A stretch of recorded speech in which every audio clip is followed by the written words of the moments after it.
Well, hi guys, welcome back to my channel. So, what a disaster with that bin that went anaerobic. Oh my gosh. But anyway, the smell is gone. I am happy.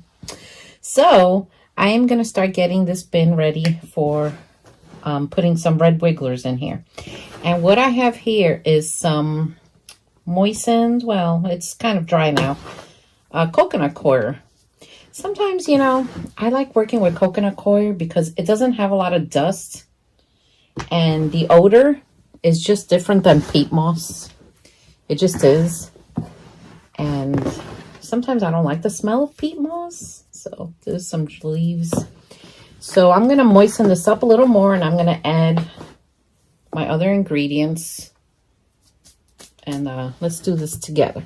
So far, it's moistened, but look, definitely not enough for my liking.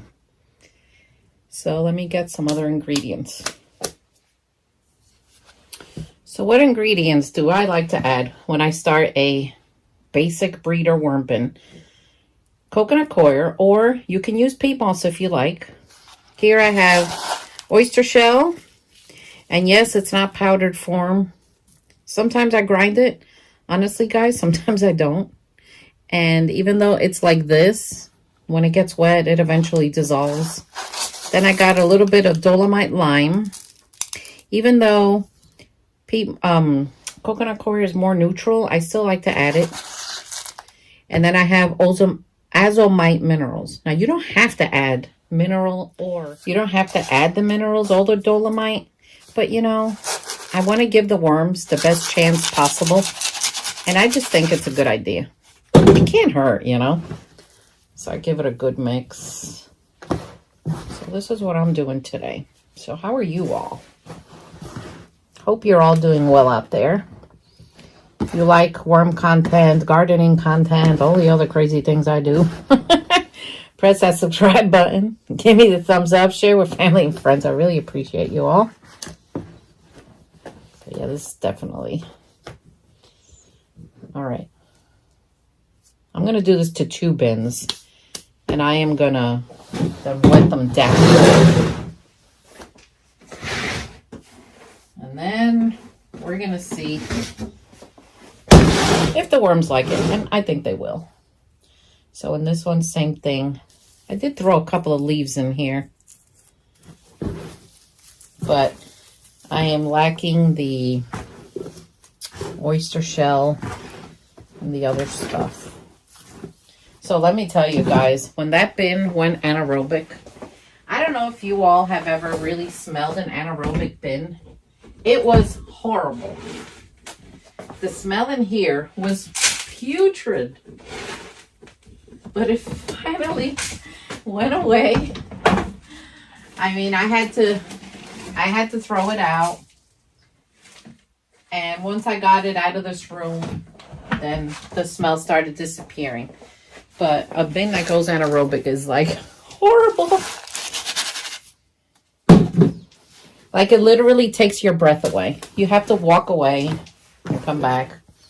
But it goes to show that even though I've been doing this 22 years now, I'm definitely not perfect at it, you know. I still make my mistakes. I also take a lot of chances other people don't. And then sometimes there turns out okay. And then sometimes I have disasters like that. So, but you know, that's how you learn. Yeah, these little oyster shell things will just disintegrate. So the water I use to water down these bins is the water infused with mosquito dunks. Mosquito dunks will not hurt your worms, and it controls flying insects.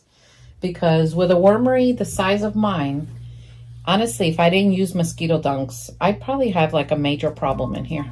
Plus, my breeders, they don't only eat worm chow. I give them food scraps that I bury. So if I didn't have mosquito dunks, oh my gosh, it would be a major problem. So I'm going to wet this down, and then we're going to cover it.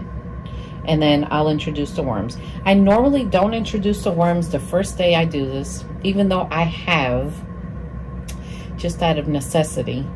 but I'm gonna actually do it the right way, and I'm gonna wait a day or two before introducing the worms, and then, you know, it'll just give them a better chance. So let me get the water. Now, if I accidentally add too much water to a bin, I can always add more bedding to balance it out. So I usually do water little by little, and I start like mixing it in and feeling it. Some people ask me, like, how do you know? You know, I don't know. I know by feeling it. And for breeders, you know, they like it really wet. I've tried to raise worms in like more drier bedding, like for breeding, and they just don't do well. I think, you know, I think the wetness of it gets them like excited. I don't know why. That's nature, I guess. But they just like it really wet. So yeah, this is definitely not enough water. I'm gonna have to get my little bigger bucket, and then we're gonna take a chance and see what happens. All right, let's see what happens. Oh, you're like, that's a lot of water. You know, I don't know. We're gonna start mixing it and just see. Like, yeah, this is definitely a no-no. Your worms will definitely drown. But, you know, you'd be surprised how much peat moss and coconut coir absorbs. It really absorbs a lot of water. Plus, since I'm not adding my worms right now, this is gonna sit, and it will definitely like soak it in, soak more of it in. See, look, this is like really wet. But if you look at the bottom, there's no standing water. So this is good. And you know, most people for regular just composting will make their bedding to where you squeeze and you just get a few drops. But for breeding, this is what you want. That's quite more than a few drops. So I just mix it.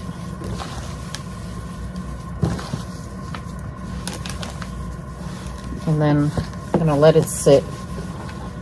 And then I'll do the same thing to the other one. And this is how, I'm probably gonna need more than that.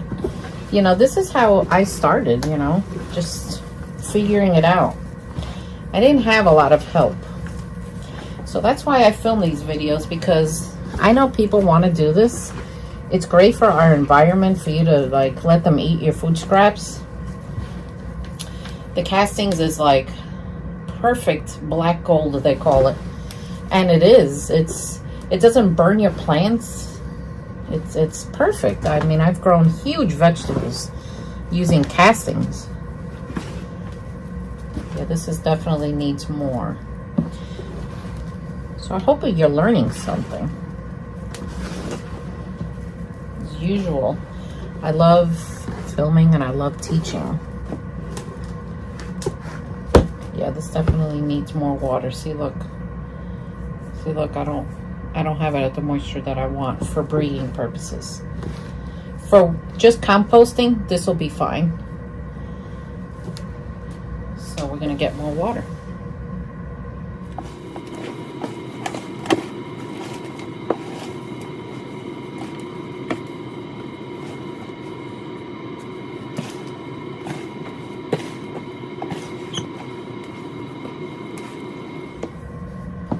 So when you mix it, make sure you go like this at the bottom, because water will go down and this stuff will cake up at the bottom. So make sure you get it and like really flip it and go like this.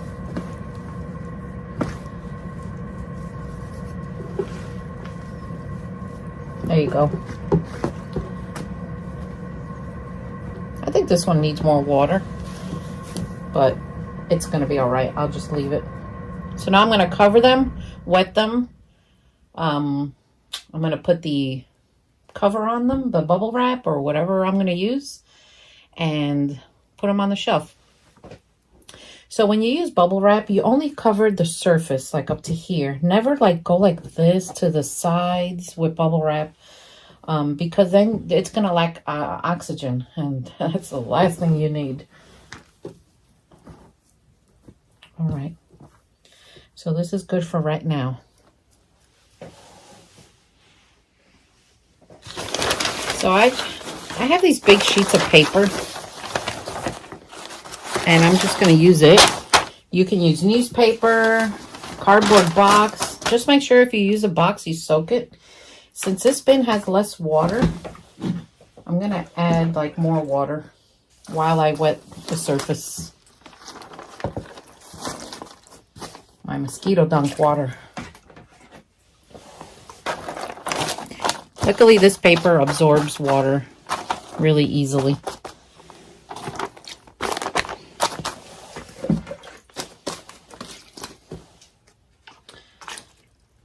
Red wigglers are amazing worms. They are the smallest of the worms. They're little guys. You buy worms from me, they're little, but their appetite is incredible. I have seen those worms do things that just shock me. The amount of organic matter that they eat is unbelievable. All right. All right. That's good. That'll absorb all in. So now I'm going to go get bubble wrap. And I hope you guys enjoyed this video. And I'll see you all next time. Take care.